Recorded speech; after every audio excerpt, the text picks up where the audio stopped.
Aujourd'hui, on découvre le métier d'apiculteur. En fait, si t'as pas les abeilles, t'es foutu, clairement. Ouais. Mais pour tout. Tu m'expliques comment une nana allergique au pollen se dit un jour je vais devenir apicultrice? Mais on ne devient pas riche en vendant de la gelée royale. Je crois qu'on devient pas riche quand on travaille avec la nature. Moi, je suis employée de mes abeilles en fait. Il y a que maintenant qu'un prédateur arrive par avion, tu vois, comme le frelon asiatique. Ouais. Moi, je connais des apiculteurs qui travaillent avec la grande distribution et tu peux trouver des bons miels aussi en grande distribution. Dans la ruche, certes, il y a une reine, mais c'est plus les abeilles qui décident que la reine. Bonjour, je m'appelle Manon, j'ai 30 ans et je suis apicultrice dans le Lot-et-Garonne. J'ai monté une société avec mon frère et ma sœur qui s'appelle les Abeilles de Malesco et on a jusqu'à 500 ruches sur l'exploitation et on propose du miel, des miels français, des bonbons au miel, tout autour de tout ce que peuvent produire les abeilles. Alors un apiculteur, c'est quelqu'un qui va s'occuper des ruches et des abeilles. Donc il peut faire de la gelée royale, du pollen, du miel ou alors la partie élevage. Donc c'est-à-dire qu'on va recréer des petites colonies qu'on appelle des essaims ou alors on va choisir d'élever uniquement des reines. Donc il y a plein de pans différents dans ce métier et en fonction de ce qu'on choisit, en fait, on choisit un certain type d'abeilles, un certain type de ruches et un certain type d'environnement. Nous sur l'exploitation, on s'est spécialisé dans le miel et de façon un petit peu plus rare les essaims, c'est-à-dire qu'on va renouveler nos colonies, mais notre but vraiment c'est de produire du miel. Donc on a choisi des abeilles qui vont vraiment faire du miel et on est sur des formats de ruches qui sont adaptés à ce travail-là. Comment est-ce qu'on devient apiculteur? Alors moi j'ai appris avec mon père et ensuite je suis allée me former en Nouvelle-Zélande, mais je sais qu'il y a des formations, il y a des ruchers écoles, on peut se former chez un pro aussi. Je crois qu'il y a des parcours apiculture qui existent dans tout ce qui est bac agricole et autres, mais ça je suis pas sûre, il faut vérifier. Mais c'est vraiment un métier qu'on apprend en pratiquant, en se formant, parce qu'il y a des bases en fait pour le fonctionnement de la ruche, mais après tout le reste c'est la pratique. Et toi, t'es allée jusqu'en Nouvelle-Zélande? Oui. Pourquoi Nouvelle-Zélande? Parce que les saisons sont inversées, il fallait que je parte ici quand c'était l'hiver, pas que les ruches aient besoin de moi et que là-bas j'arrive ce soit l'été pour le pic, l'explosion en fait de l'apiculture, le travail et tout, et pour pouvoir travailler plusieurs mois et apprendre beaucoup de choses. Ok, parce que les apiculteurs ne travaillent pas l'hiver alors? Oui et non, en fait on fait un travail différent. Sur les ruches à proprement parler on ne travaille pas parce qu'en fait on va juste s'assurer avant que l'hiver arrive qu'elles sont bien au chaud, qu'elles ont suffisamment à manger, éventuellement faire quelques traitements pour lutter contre le varroa ou toutes les maladies qu'on pourrait avoir. Le varroa? Mais le varroa c'est un petit poux. C'est tout petit, c'est rouge, c'est le pouls de l'abeille et en fait ça peut décimer une colonie parce que ça va s'attaquer aux petites abeilles et on va avoir des abeilles qui vont naître sans ailes, difformes et donc la colonie va mourir au fur et à mesure. D'accord. Donc on va traiter là-dessus. Mais par contre l'hiver ils vont nettoyer toute leur ruche, faire de nouveaux cadres, vendre le miel, donc une activité qui est totalement différente mais qui est plus liée aux abeilles à proprement parler. Alors ce qui amène ma deuxième question, donc si je comprends bien, il n'y a pas un parcours particulier pour devenir apiculteur, mais quelqu'un qui produit son miel, il a le droit de le vendre comme ça sans accréditation particulière? Alors non, il faut déclarer, on déclare en fait à l'État à chaque fois le nombre de ruches qu'on a. D'accord. L'emplacement, parce qu'on peut avoir des contrôles vétérinaires, on peut avoir des contrôles de la part des fraudes en fait. Et après, une fois qu'on vend son miel, on écrit qui l'a produit. Donc le nom de la société, l'apiculteur, où ça a été fait, l'origine du miel, tout c'est très importante. Et ensuite on écrit la variété du miel, le poids et tout, mais il faut vraiment pouvoir retracer en fait le pot de miel jusqu'à la ruche. Maintenant, combien on peut espérer gagner quand on est apiculteur? Alors ça dépend en fait si on est à son compte, ça dépend de l'activité qu'on fait ou si on est ouvrier agricole. Ouvrier agricole en fait, donc là je connais pas mais je crois que c'est le SMIC. Oui, salarié classique. Exactement. Et après, si on est à son compte, est-ce qu'on choisit de faire de la gelée royale? Est-ce qu'on choisit de faire du miel? Est-ce qu'on choisit de faire des essaims? Donc ça, en fonction de ça, la rémunération varie.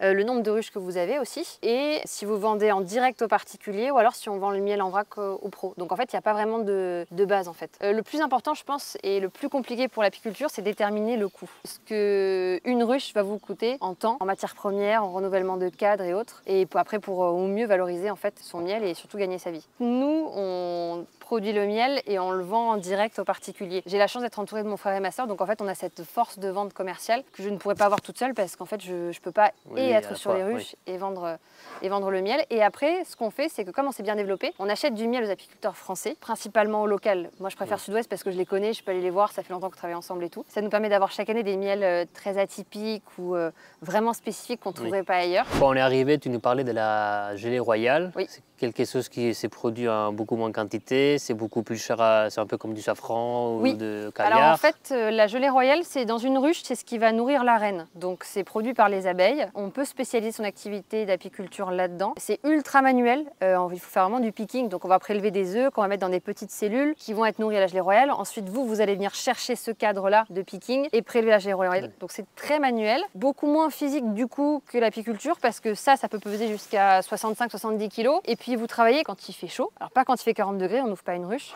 on est tout le temps debout, on n'a pas beaucoup de prise sur ces choses-là. Donc la gelée royale a l'avantage d'être beaucoup plus minutieux, mais moins physique. Mais on devient pas riche en vendant de la gelée royale. Je crois qu'on devient pas riche quand on travaille avec la nature. Par contre, on est dehors toute l'année, ça c'est génial. Et genre ça là, ça c'est mon bureau ça. J'ai pas le téléphone qui sonne, je choisis mes horaires. Donc on travaille peut-être plus que des horaires de bureau, mais on a une liberté et un calme, ça n'a pas de prix quoi. Surtout on travaille avec des abeilles. Moi je fais des tresses parce que c'est plus pratique, mais tu fais un chignon ou quelque chose qui va bien plaquer tes cheveux. Et comme ça si elle rentre, elle va être en surface mais elle va pas être dedans. Parce que sinon là, elle va venir et il va falloir soulever tous les cheveux. Entre temps tu seras fait piquer et ça fait hyper mal sur la tête. Ouais, sur les crânes à mon avis ça fait mal. Ouais, sur le crâne et sur les chevilles. Le reste, ça va. Camille, tu t'attaches le cheveu, s'il te plaît. Il n'y a pas des balles. Hein. Il n'y a pas assez de gras en fait. Alors quand c'est dans les, dans les cuisseaux, le ventre et tout, là, il n'y a pas de souci. Hop, attention à toi. Tu relèves ça, tu te mets bien ici. Donc l'idée, c'est que ça soit bien éloigné de ton visage. Pour que, voilà. Mais on va le mettre à l'intérieur, ouais. Attends, parce on va que là, faire un peu comme toi, là. C'est pas collé à ton col, si tu veux. Donc début de saison, ça veut dire qu'elles sont pas nombreuses ou qu'il n'y a pas encore beaucoup de miel? Non, normalement, le début de la saison, c'est plus mars-avril. Mais là, vu qu'on a eu 12 mois de pluie... Ouais, bon, on sait, on a décalé le tournage. Bah oui, on a décalé 4 fois. C'est ça. Attends, juste reprenons à la base. Dans chaque maison, il y a des abeilles et une reine. Je vais te montrer. Donc on enfume toujours l'entrée. Vas-y, filme, Camille. Tu peux filmer, mais tu peux te mettre là si tu veux. Bah écoute... Juste pour voir en tout cas l'intérieur. Là, on va visiter celle-là, donc moi j'en fume. Ce que tu vois là en bas, c'est de la propolis, tout ça. C'est le ciment de la ruche. Et ça, c'est bon pour la santé, non? C'est hyper bon. C'est antiseptique, anesthésiant, antibactérien. C'est pour moi un des produits les plus efficaces dans la ruche. Plus que la gelée royale? Ah ouais. La propolis, c'est royal. Donc là, c'est le toit.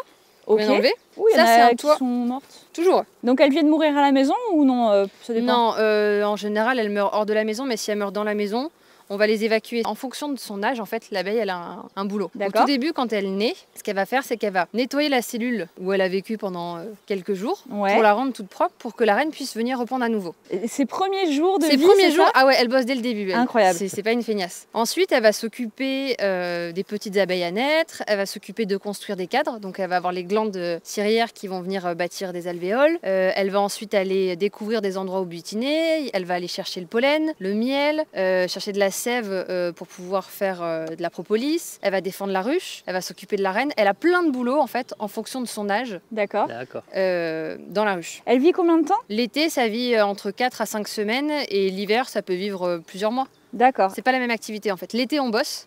On charbonne, donc on s'épuise. Donc on se fatigue, on s'épuise. Alors que l'hiver, l'idée c'est de rester bien au chaud, en sécurité, quelques vols de propreté, un petit peu d'eau. Vaut mieux être une abeille d'hiver qu'une abeille d'été quoi. Ah franchement ouais. Et la reine par contre vit beaucoup plus longtemps, c'est ça? La reine oui, la reine elle peut vivre jusqu'à 5 ans. En moyenne c'est quand même 2-3 ans maintenant, entre le réchauffement climatique et tout ce qui se passe. D'accord. Mais elle peut vivre jusqu'à 5 ans Et elle vit jusqu'à 5 ans parce qu'elle se nourrit pas de miel mais de gelée royale, c'est ça le truc? Exactement. En fait à la base, tout le monde est égaux. Je vais te montrer un cadre de couvain, je vais t'expliquer comment ça marche. Mais tout le monde est égaux. Tout le monde est égaux et tout le monde a la même mère du coup, s'il n'y a qu'une reine par maison. Il y a juste les mâles où c'est vraiment des larves plus grosses, des cellules plus grosses. Donc ça c'est le toit nourrisseur, donc de l'autre côté on a les abeilles. Tu vois, il y a une petite hauteur. Donc quand je repose le toit, j'écrase pas les abeilles qui sont là. Je suis pas direct. C'est des chatons, hein. Franchement c'est des perles. On peut mettre la main, on sent que c'est chaud. Tu peux si tu veux, tu te feras pas piquer. Ouais. Regarde. Tu vas sentir la différence de chaleur. Non mais tu peux vraiment t'approcher. Ah oui, on sent. Là elles sont occupées, elles ont du boulot. Tout va bien, elles sont en bonne santé. On dirait un chien, on dirait un animal qui est en train de caresser. C'est ça. Là, elle n'est pas là pour me piquer en fait. En gros, là, j'ai mis la main sur le cadre. Elle vient voir ce que je fais. Mais il n'y a pas de stress. Hein. Elle n'est pas. C'était trop bizarre là. Elle est tranquille. C'est chou, elle se promène. Ça sert à rien de les embêter, mais c'est pas le but. Et du coup, je vais te montrer le principe de la fumée. Là, tu vas voir. Donc là, on voit, elles sont principalement entre les cadres. Et un peu au-dessus. Et quand on fume, tu vois, t'as pas la même réaction. T'as pas besoin d'enfumer. Là, elles descendent. Ah, il y a un peu plus de bruit là. Mais elles sont descendues. Elles communiquent entre elles, elles redescendent. Moi, ça me permet en fait déjà voir ce qui se passe entre les cadres, de pouvoir venir ensuite avec mon outil décaler les cadres pour les attraper sans écraser personne. Ah, oui. Ah, j'en ai une sur la cheville. Attends, Bien, passe de l'autre côté. J'en ai plusieurs. T'inquiète. Là, qu'est-ce qu'on fait dans une ruche? Alors, bon, là, sur le papier, moi, je n'ouvrirai pas parce que tout va bien, je ne sortirai pas les cadres. Mais pour la vidéo, pour vous expliquer un petit peu et illustrer les propos, je vais te montrer. Donc, l'idée, c'est qu'on part toujours de l'extérieur pour aller vers l'intérieur. D'accord. Je ne vais pas sortir un cadre au milieu. Pourquoi? Parce que, en général, les cadres du milieu, ce sont les petites abeilles à naître. C'est ce qu'on appelle du couvain. Donc, il y a la reine, c'est fragile, il ne faut pas les écraser. L'extérieur, c'est les réserves. Et là, tu vois, depuis tout à l'heure, on parle. On s'en fiche. Ah bah oui. Après, cette colonie, ça va bien, il n'y a pas de... Tu dis cette colonie, elle va bien, mais ça peut être quoi une colonie qui va pas bien? C'est une colonie qui n'a pas à manger, une colonie qui a perdu sa reine, une colonie qui est malade. Un peu comme nous en fait. Quand nous tout va bien, on est en bonne santé, le frigo est plein, il fait chaud dans la maison et il n'y a pas de souci. D'accord. Là, ça se trouve, il y a une brèche quelque part dans la ruche, donc il y a un courant d'air non-stop qui les empêche de maintenir une bonne température. Il n'y a pas à manger, il y a un frelon qui n'arrête pas de rôder devant la ruche, donc ça va pas. Donc là, on est sur un cadre de... On attrape toujours les cadres sur le côté, parce que là, tu n'écrases pas les ruches. Tu peux retourner et tout, elles tiennent. Hein. Ça, c'est un cadre de réserve, donc c'est pas hyper intéressant. Je vais essayer de te montrer plutôt un cadre de couvain. La reine, elle va plus être sur les cadres de couvain, les cadres de ponte, parce que son boulot, elle, c'est de pondre. C'est la seule chose qu'on lui demande. Ça, c'est un cadre de couvain. Donc alors, je sais pas si tu vois la différence. Bah, c'est déjà plus blindé. Alors, il y a le... hop, on va poser comme ça tu vas pouvoir regarder. Les trucs sont fermés. Ça, c'est la reine. Tu vois le point rouge, ça? Là. Alors, tu peux décider si tu veux... Moi, je lui ai mis un point rouge parce que je l'ai marqué, en fait. Donc, hop, tu peux l'attraper. Attends, comment ça, tu l'as marqué? C'est toi qui lui as mis un point rouge? Je vais te montrer. Ouais. C'est sa carte d'identité, son passeport. Elle pique pas la reine? Non. Je reste bien au-dessus de la ruche parce que je veux pas qu'elle s'envole. Et je l'ai marqué parce que je veux savoir quand est-ce qu'elle est née, pour savoir si à un moment il va falloir que je la change. Pour anticiper en fait le travail des ruches. Et surtout, pour la retrouver plus facilement. Donc, un cadre de couvain, qu'est-ce que c'est? Ce sont des petites abeilles à naître. Et on voit les cellules, elles sont opaques et fermées. Oui. Ouais. Et les abeilles qui sont dessus, c'est les nourricières, c'est les plus douces. C'est des abeilles qui vont s'occuper de maintenir le cadre de couvain en température. C'est pour ça qu'elles restent dessus. Après, tu as des intrus. Parfois, j'ai vu un mâle. Il n'est pas censé être là parce que lui, il fait que bouffer. Tu peux voir la différence entre un mâle et une... Ouais, mais j'essaie d'en trouver un pour te montrer. Là. Ouais, mais il a le torse plus gros. Tu l'as pour que je le lâche? Alors, il n'a pas de dard, donc quand tu décides de faire de l'élevage de rennes, d'attraper les rennes, tu t'entraînes sur les mâles. Son seul boulot à lui, c'est d'aller féconder les rennes. Il sait rien faire. Donc, c'est-à-dire qu'en période de disease, en période de maladie ou de disette ou autre, les mâles, ça dégage. Parce que là, il faut fermer les vannes, on n'a pas assez à bouffer, on est sous donc elle les vire, elle les laisse mourir. Dans la ruche, certes, il y a une reine, mais c'est plus les abeilles qui décident que la reine. Parce que c'est les abeilles qui vont décider ou pas de garder la reine, c'est les abeilles qui décident de virer les mâles, c'est les abeilles qui font tout. Elles travaillent du début à la fin. Là, c'est une démocratie matriarcale, quoi. Ouais, exactement. C'est marrant. Le caractère d'une abeille, c'est lié à sa génétique, c'est lié à la reine. Quand tu as une ruche qui est très agressive, que tu as éliminé toutes les possibilités, c'est-à-dire la maladie, la famine, les prédateurs, l'emplacement, enfin tout, c'est que ça vient de la génétique. Ça vient de la reine. Donc qu'est-ce qu'on va faire? On va faire une petite révolution, on va décapiter la reine et on va leur mettre une nouvelle où on sait qu'elle est hyper sympa. Parce que par exemple, je l'ai fait sur la voisine. La voisine, elle est adorable depuis le début. Donc j'ai décidé de faire de l'élevage sur la voisine. Je prends une reine de sa lignée que je vais venir mettre dans celle-ci. Et les abeilles l'acceptent? Et les abeilles l'acceptent. En fait, je fais tout pour qu'elles l'acceptent. Je les empêche d'en refaire une nouvelle. Donc au bout d'un moment, elles sont au pied du mur. Après, il y en a qui sont hyper cool et très pratiques. Attends, il y en a une nouvelle. On va pas se faire suer. Hein. On va pas en faire une. Elle est fécondée, elle est bien, on la garde. On remet le toit et je vais ouvrir la voisine avec la hausse pour te montrer. La mezzanine. Exactement, les extensions. L'extension. L'extension, c'est pour le miel. Hein. Oui, je vais te montrer. C'est pour stocker en fait, c'est leur épargne. Si j'ai bien compris, c'est leur compte épargne miel, quoi. Exactement. Exactement. En fait, l'idée, c'est très simple. Là, tu as une ruche avec le toit. Mon toit, il est venu ici. Moi, je veux récolter que du miel ici. Donc je mets une grille qui est suffisamment étroite pour qu'elle ne puisse pas passer, mais suffisamment large pour que les abeilles puissent monter. C'est ce qu'on appelle une grille à reine. Le miel, si tu veux le récolter avec le meilleur taux d'humidité, t'attends que les cellules soient fermées. Qui est vraiment ce petit capuchon de cire dessus. D'accord. Là, c'était pas le cas. Pour autant, la cellule elle est pleine, donc il va bien falloir qu'elle mette le miel ailleurs. Toujours pareil, on a le toit nourrisseur, hop, et là... Oui, c'est un métier physique quand même, parce que entre le fait de se pencher, et puis c'est lourd en fait, là. Et en fait, tu tiens le cadre, et souvent, tu as des mauvaises positions pour regarder, parce que tu cherches les rayons du soleil et tout. Et encore là, c'était des cadres légers, mais tu es tout le temps debout, donc ça, c'est très bien. Tu bouges, tu piétines, mais tu marches. Ça dépend ce que tu fais. Ça, c'est une hausse qui est en plein travail. Si tu écoutes, je sais pas si tu peux avoir le son. Ouais, j'avoue. Ouais, mais là, elles sont au max. Je vais faire un peu des ASMR. Vas-y. Tiens, tu veux que je le fasse?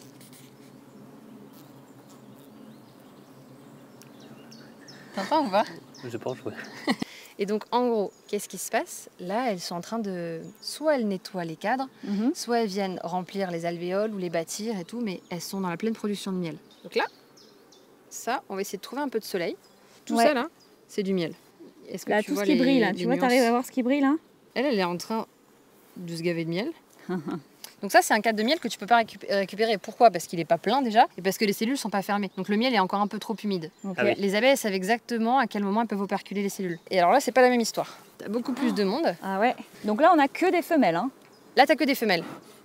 C'est les filles qui bossent ici. C'est les filles, ouais. Et donc lui, il va même pas butiner les fleurs. Non. Juste quand il a faim, il mange du miel. Il vient au buffet. Ouais, exactement, voilà. Mais en même temps, on a besoin des mâles dans la ruche. Mais on n'a pas besoin de beaucoup de mâles. Non, il n'en faut pas beaucoup. Une reine, elle se fait féconder par entre 8 et 15. Et nous, il n'y a que des filles ici. Donc mais c'est vrai qu'à l'exploitation, il n'y a que des filles en plus. Ouais. Donc, ok. La propolis, pour moi, c'est un des trésors de la ruche. Mais c'est vraiment le truc... Le miel, c'est incroyable. Mais... Toi, tu n'as pas un rhume ou une angine de l'hiver, non? Non, moi, je suis rarement malade. Ah, mais après, je pense que quand on travaille dehors, on est rarement malade aussi. Parce qu'on est soumis à tous les éléments. Après, je me fais piquer par les abeilles beaucoup, donc je pense que ça doit être bon pour mon organisme. Ouais, t'apprends à te défendre. J'étais allergique au pollen. Mais alors, ah ouais si, je te jure. J'étais allergique, j'avais les yeux comme un lapin qui a la myxomatose. Et en fait, à force de travailler sur les ruches, je me suis désensibilisée. Ouais. En fait, j'ai respiré l'odeur de la ruche. Mais il y a l'apithérapie, je saurais pas dire exactement comment ça marche. Alors attends, on l'a pas évoqué dans ton intro, comment t'es arrivée là, mais tu m'expliques comment une nana allergique au pollen se dit un jour, je vais devenir apicultrice. Non, mais c'est mon père qui a commencé, qui avait une dizaine de ruches. Il faisait du miel pour le plaisir qu'il donnait à ses amis et tout. Tout le monde lui disait, mais ton miel il est vachement bon et tout.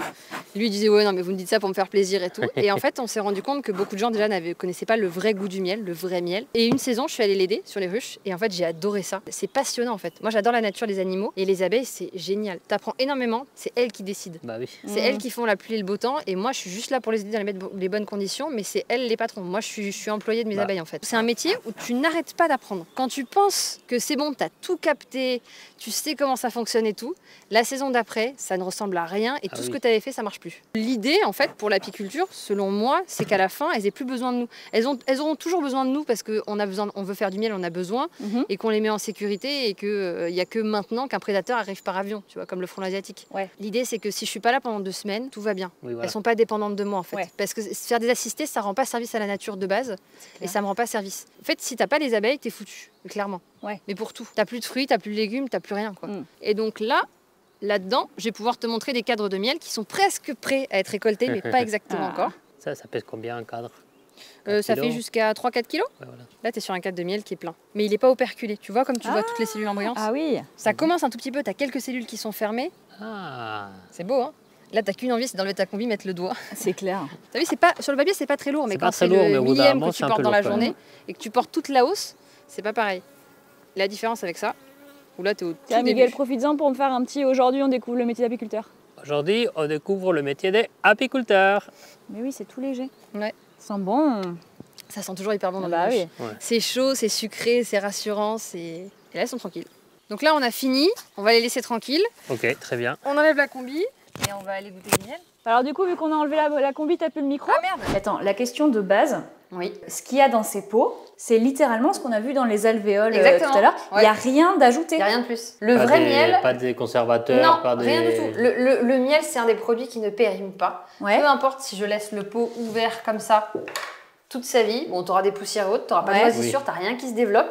Là, tu es sur la consistance finale, donc tu as des miels qui vont cristalliser, d'autres qui ne vont pas cristalliser. Mais c'est un miel brut. Il n'est pas chauffé, il n'est pas mélangé, il n'y a pas d'eau, il n'y a pas de sirop, c'est 100% miel. Tu peux aussi décider de mélanger du miel avec autre chose, du sirop, de l'eau. Et sur le papier, c'est du miel. C'est comme les jus 100%. La réglementation fait que c'est du miel. Mais le jus d'orange 100%, c'est pas jamais 100%. Si tu es à 50 ou 60%, ça, tu peux remettre de la pomme en plus, du citron. Ouais. Mais alors, comment tu fais, si demain tu vas chez Auchan, comment tu fais pour savoir entre 2 pots de miel, lequel est 100% miel et lequel a été coupé à 40% de flotte, quoi? Alors, pas chez Auchan. En fonction, en fait, des miels que tu achètes, tu as plusieurs indicateurs. Par exemple, un miel, on va prendre le plus commun, celui que tout le monde achète, enfin, c'est pas forcément le préféré, mais disons que c'est le plus consommé, ça va être le miel d'acacia. Le miel d'acacia, c'est un miel qui est liquide. Il va mettre vraiment beaucoup de temps à cristalliser. D'accord. Donc, c'est pas surprenant si tu pars... si tu trouves un miel liquide. Pour autant, c'est un miel qui a une couleur. C'est pas un miel qui est blanc, qui est transparent. Le châtaignier, à l'inverse, il doit être, tu vois, il est là. Il est plus épais. Il est plus épais, il est plus foncé. Le châtaignier, c'est pas blanc, c'est pas... Donc déjà, il faut que tu connaisses les typicités de ton miel. Et après, regardez l'origine du miel. Ça, c'est obligatoire, c'est marqué sur obligatoire. Tu dois avoir sur tous les miels l'origine du miel. Même s'il y a que 20%, Ouais, tu dois tout écrire. Si c'est un mélange d'un miel d'Espagne, d'Italie, de France, d'Angleterre, de tout ce que tu veux, tu dois avoir tous les pays. Ah, ok. C'est une obligation. D'accord. Et ensuite, le test, bon alors déjà, tu achètes aux apiculteurs, aux petits apiculteurs, ou à qui tu veux, dans les coopératives et tout, mais le fait d'acheter en direct, tu sais que c'est bon. Ok. Souvent, dans les magasins, épiceries fines et autres, ils se sourcent directement aussi aux apiculteurs ou aux coopératives ou à des sociétés qui font que du miel. D'accord. La grande distribution, moi je connais des apiculteurs qui travaillent avec la grande distribution et tu peux trouver des bons miels aussi en grande distribution. Il faut juste bien savoir le choisir et toujours favoriser le local. Et après, tu as un test pour savoir si c'est du vrai miel. Tu as acheté un miel mais tu n'es pas encore sûr, tu l'as pas goûté ou c'est la première fois. Tu prends une cuillère de miel, tu la mets dans de l'eau, froide ou chaude, comme tu veux. Ouais. Le miel ne se mélange pas. Si tu veux que ça se mélange, tu vas devoir vraiment travailler les bras, et au bout d'un moment, ça va se mélanger. Quand c'est pas du vrai miel, tu mets dans l'eau et c'est comme du sirop, si tu veux, ça va se colorer, mais en 2 secondes, ça va se diluer, c'est pas ça. Le vrai miel, en fait, il a très peu d'eau. Il est majoritairement composé de sucre, c'est pour ça qu'il périme pas. C'est pour ça qu'il a des super propriétés aussi. Et du coup, il se mélange pas facilement avec l'eau. Ouais, j'ai une dernière question. Je vois là qu'il y a du miel de coriandre. Ouais, tu veux goûter? Ah bah bien sûr, parce que est-ce qu'on retrouve le goût de la coriandre? Pas du tout, pas du tout. Alors en fait, il faut être hyper curieux sur le miel, parce que déjà, au nez, c'est important. Parce que jamais de la vue sans de la coriandre. Non, pas du tout. Chaque miel a un parfum différent. Là, tu es sur une texture, tu vois, qui est plutôt cristallisée. Oui. Bon, bah, nous, on va commencer à déguster je sais pas combien de miel on a devant nous. Là, c'est le miel de coriandre. Merci, Manon, pour cette journée incroyable. N'hésitez pas à vous abonner, à partager cette vidéo à ces gens-là qui veulent se reconvertir apiculteurs à 40 ans. Et quant à nous, on s'est dit à la semaine prochaine. À 40 ans. On commence à 40 ans spécifiquement. C'est ça. Et puis nous, on se dit à la semaine prochaine.